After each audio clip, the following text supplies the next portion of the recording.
¿Qué tal, familia Filadelfia? Me da mucho gusto saludarles y por este medio seguir estudiando acerca de la bendición que tenemos de parte de Dios de poder acrecentar nuestra fe por medio de la gracia y el conocimiento de nuestro Señor Jesucristo. La pregunta de esta noche es, ¿quién mora en tu casa? ¿Tu casa es la habitación de quién o de qué? Ahí en el libro de Números, capítulo 7, más tarde yo te animo a que lo puedas leer, encontramos a Moisés santificando el arca de Dios. Para el pueblo judío, el arca era un instrumento muy especial, pues ellos sabían que ahí moraba la presencia de Dios, además de que estaban las tablas de la ley de Moisés, un poco de maná y la vara de Aarón. Ahí en Número 7 encontramos cómo 3 familias de la tribu de Leví encuentran exactamente de parte de Dios las indicaciones de cómo debía transportarse no solamente el arca, sino también el tabernáculo de reunión que estuvieron armando y desarmando por muchos años en el desierto. Dentro del arca, estos 3 elementos representaban momentos esenciales en la vida del pueblo de Israel.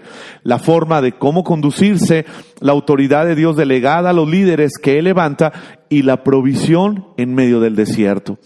Esta arca había sido capturada por los filisteos, no estaba en la ciudad de Jerusalén. Cuando David se establece en la capital del reino, entonces él toma la decisión de traer el arca. Esa capital ahora era llamada la ciudad de David.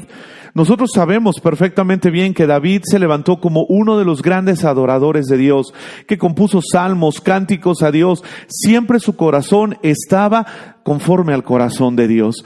David había levantado un tabernáculo de adoración a Dios, abierto a la vista de todos, pero solamente faltaba el arca, lo que representaba en ese momento la presencia de Dios. Así que David decide hacer una expedición para recuperar el arca que por mucho tiempo había estado en el territorio filisteo. Los filisteos, recordamos que eran los acérrimos enemigos de Israel. Así que David dice, esta arca tiene que regresar, tiene que estar en el lugar donde pertenece para que podamos adorar y bendecir el nombre de nuestro Dios. Esta historia la encontramos ahí en el segundo libro de Samuel, capítulo 6, versículos del 1 al 11. Si gusta seguirlo conmigo, dice el versículo 1 y el versículo 2. Una vez más, David reunió los 30 batallones de soldados escogidos de Israel y con todo su ejército partió hacia Balá de Judá para trasladar de allí el arca de Dios, sobre la que se invoca su nombre, el nombre del Señor Todopoderoso que reina entre los querubines. 30 batallones, cada batallón era de 1,000 hombres. Entonces estamos hablando que David llevaba un ejército de 30,000 hombres para poder recuperar el arca. Versículo 3, leemos: colocaron el arca de Dios en una carreta nueva y se la llevaron de la casa de Abinadab, que estaba situada en una colina. Usa y Ahío, hijos de Abinadab, guiaban la carreta nueva. Versículo 4 y 5, que llevaba el arca de Dios. Ahío iba delante del arca, mientras David y todo el pueblo de Israel danzaban ante el Señor con gran entusiasmo y cantaban al son de arpas, liras, panderetas, sistros y címbalos. Había un ambiente de gozo y de júbilo. La razón, el arca estaba regresando a territorio judío.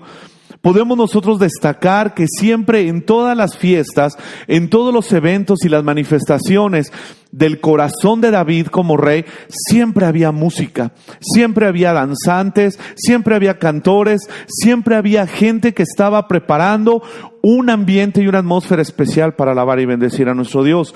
Nosotros leemos en diferentes momentos y porciones de la palabra de Dios que había 288 cantores, que había un hombre llamado Emán que tenía 14 hijos e hijas y todos participaban en la adoración a nuestro Dios. Más adelante nos dice que eran 4,000 los músicos con los instrumentos que David había hecho para alabar y bendecir el nombre de nuestro Dios. Por lo tanto, cuando viene el arca, podemos imaginar esta escena tan hermosa de David cantando con entusiasmo, con júbilo.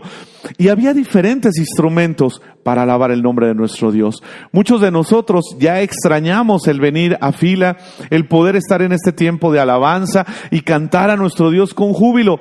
Pero es necesario que ahí en casa tú y yo tomemos estos tiempos para bendecir el nombre de nuestro Dios, para decirle a nuestro Señor, como dice David en el Salmo 34, te voy a bendecir en todo tiempo y tu alabanza va a estar de manera continua en mi boca.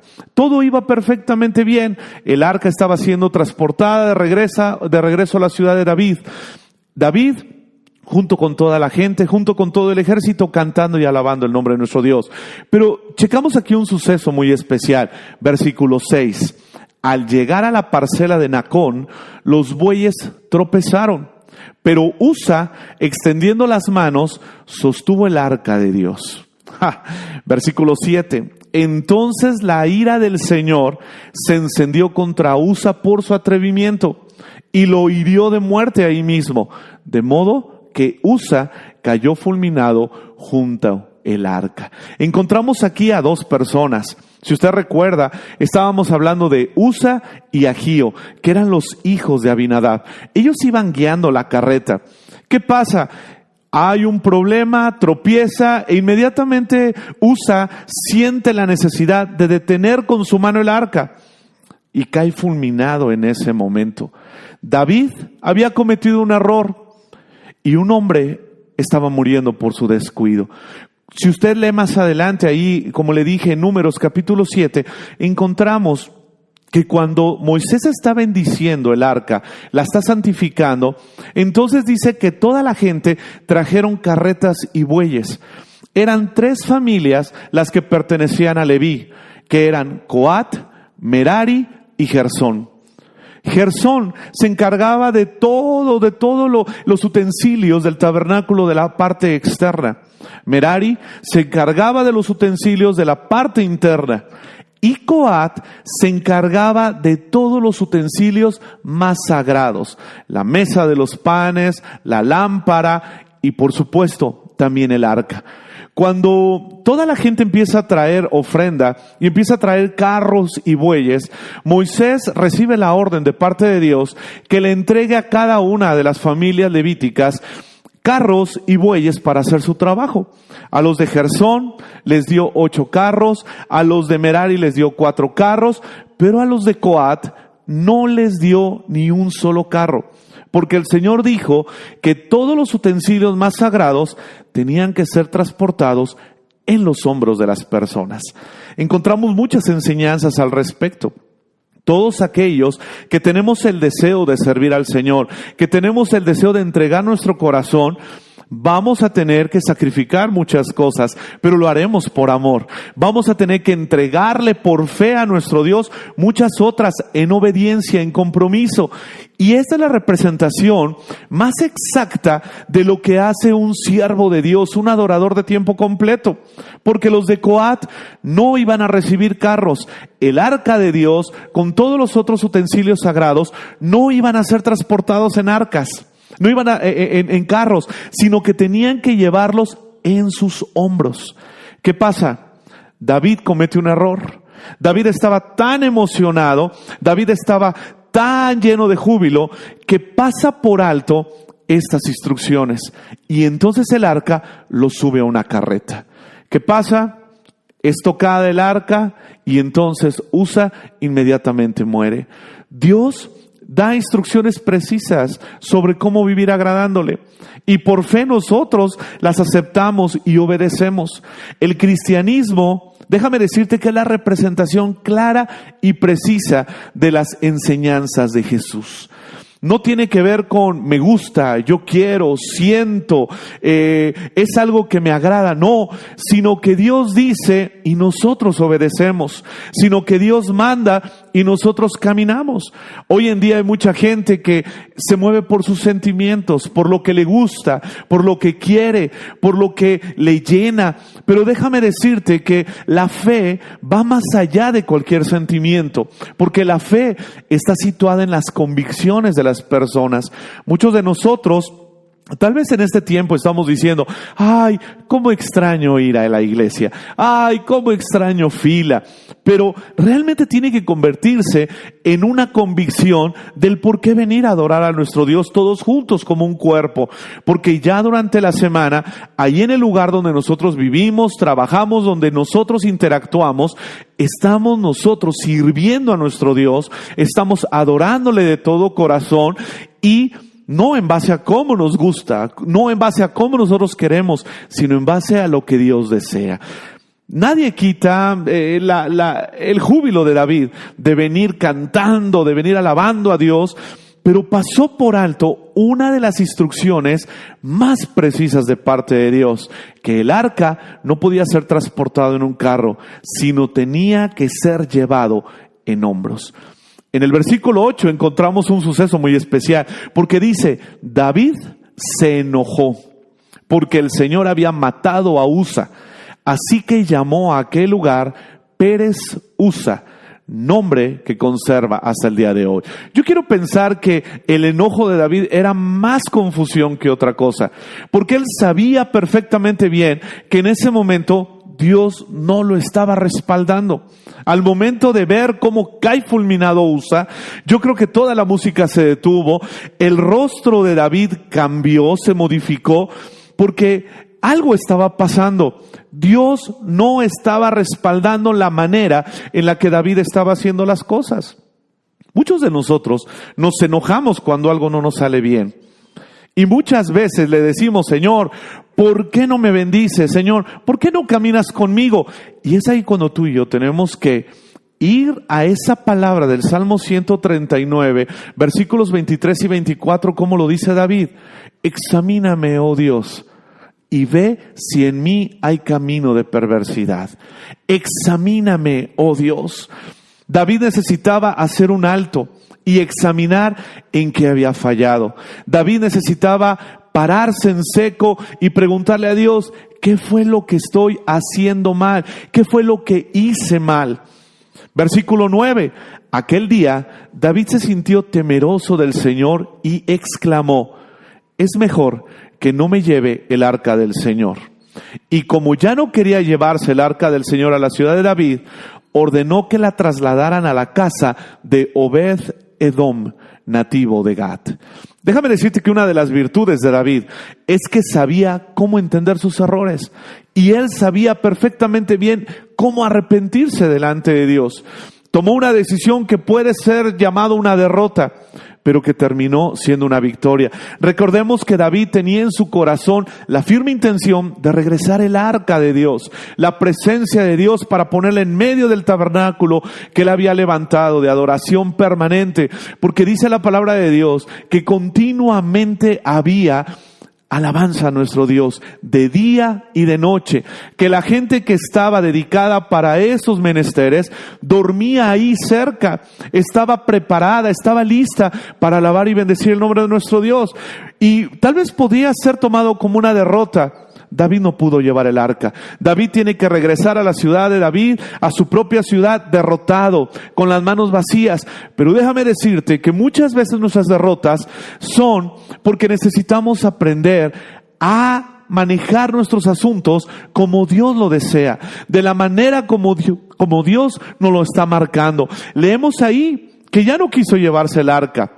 Así que encuentra a un hombre llamado Obed-Edom, que era nativo de Gat, de la ciudad filistea, y ahí dejan el arca.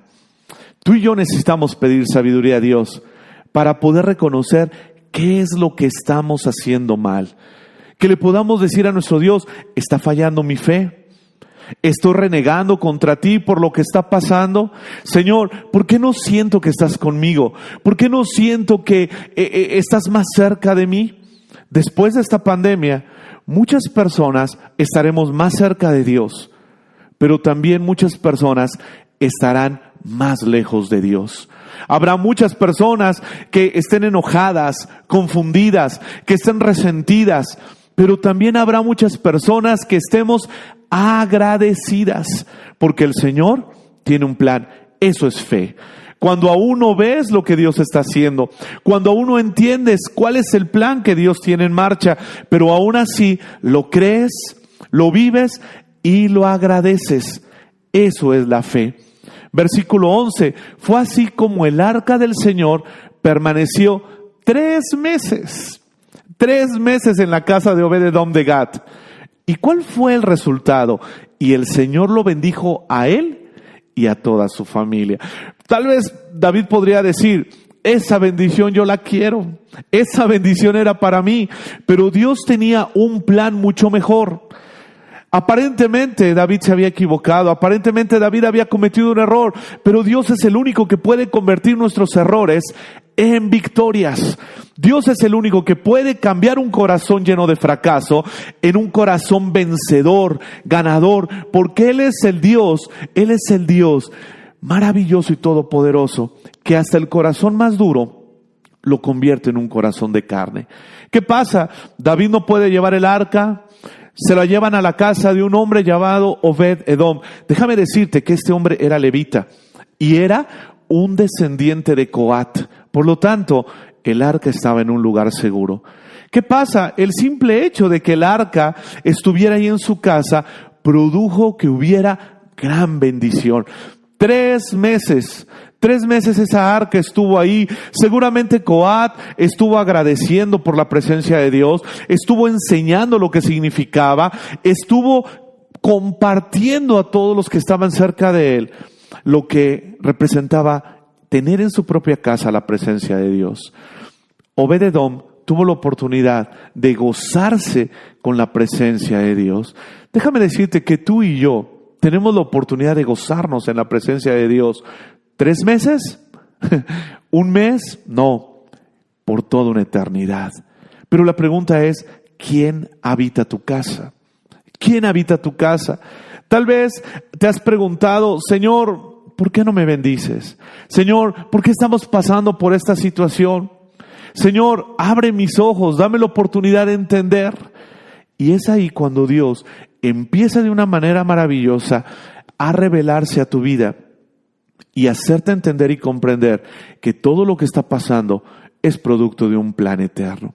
Cuando la palabra de Dios fue obedecida y su santidad fue respetada, siguió la bendición. Dios quería que el arca fuera una bendición para Israel. Dios deseaba que el arca trajera gran victoria para también la vida de David. Nunca que fuera una maldición, pero tenemos que decir que la maldición, al momento de ver a ese hombre Usa caer fulminado, no vino del corazón de Dios, sino de la desobediencia del hombre. Cuando tú y yo no sabemos qué es lo que Dios pide de nosotros, cometemos errores.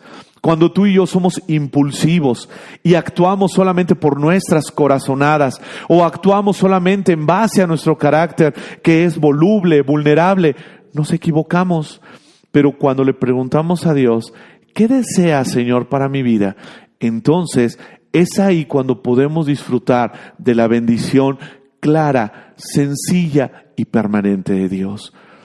Esta noche yo te quiero compartir que Dios desea que su presencia sea bendición en tu hogar. Pero si tú no estás siendo obediente, entonces la presencia de Dios va a ser juicio.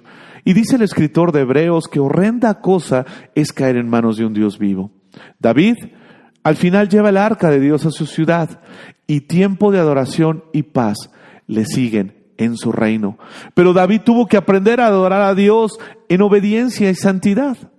De la misma forma, tú y yo necesitamos aprender a adorar a Dios como Él lo pide. Tú y yo no podemos desarrollar un sistema personal de adoración.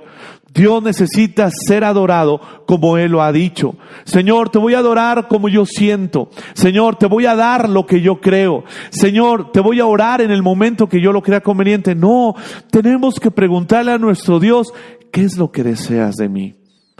¿Cómo quieres que yo te alabe? ¿Cómo quieres que yo te agradezca? Y después, por fe, hacerlo. David aparentemente regresó derrotado, pero Dios tenía una enseñanza para él. Tal vez en los últimos días tú has estado viviendo con un corazón derrotado. Tal vez has estado desesperado, preguntándole a Dios cuál es el plan para tu vida, pero no estás haciendo uso de la fe. pero no estás haciendo uso de tus convicciones. Tal vez en los últimos días has estado en una situación complicada con tu familia.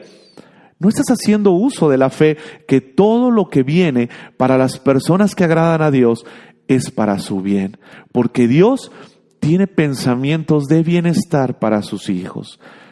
¿Quién habita en tu casa? ¿Quién mora en tu casa? Puedes decir: en mi casa está la presencia de Dios. Y se nota en la manera como nos conducimos, se nota en la manera como nos hablamos, se nota en la manera como cerramos nuestros ojos y le decimos: gracias, Dios, por la situación por la que estamos pasando. Gracias, Señor, porque hay abundancia o porque hay carencia. Gracias, Señor, porque hay salud o hay enfermedad. Porque todo está dentro de tu control.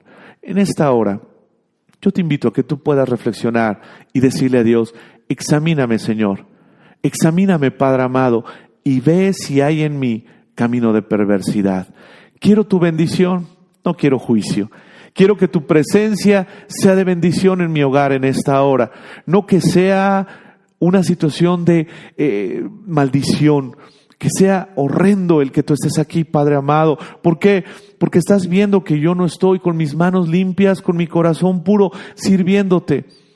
Estoy tomando de muchas de las bendiciones que tú tienes, pero no las estoy agradeciendo, ni tampoco las estoy compartiendo. Señor, deseo que tu bendición sea producto de tu presencia en este lugar.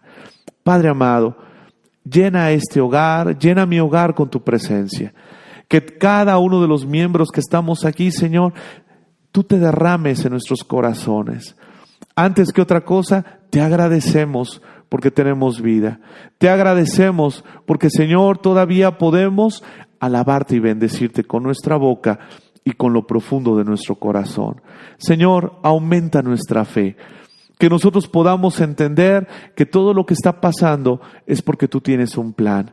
Si alguien en esta hora se siente fracasado, si alguien en esta hora se siente deprimido, Señor, si algún corazón en esta hora está lleno de temor, de miedo, de ansiedad, que pueda voltear sus ojos a ti y encontrarse con tu presencia, esa presencia que trae pensamientos de bienestar. Padre amado, que nosotros podamos también experimentar lo que pudo vivir ese hombre Obed-Edom, al momento de tener el arca ahí en su hogar y ser bendecido. Ahora nosotros no tenemos un arca físicamente, pero tenemos algo mucho mejor, que es tu Santo Espíritu y tu presencia.